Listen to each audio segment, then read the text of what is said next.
Welcome to my YouTube channel Softworldlink. In today's tutorial, I will teach you how to write Urdu in Adobe Illustrator. Select System Language Urdu. Write Urdu text.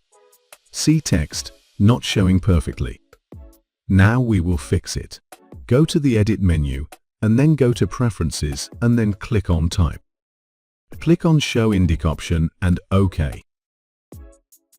Select the text. Click on Paragraph and then click on three dots and then click on this option.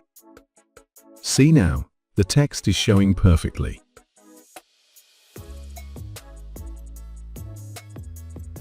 You can also change fonts. Hope the tutorial will be helpful for you guys. Subscribe to the channel to see more Adobe Illustrator tips and tricks videos.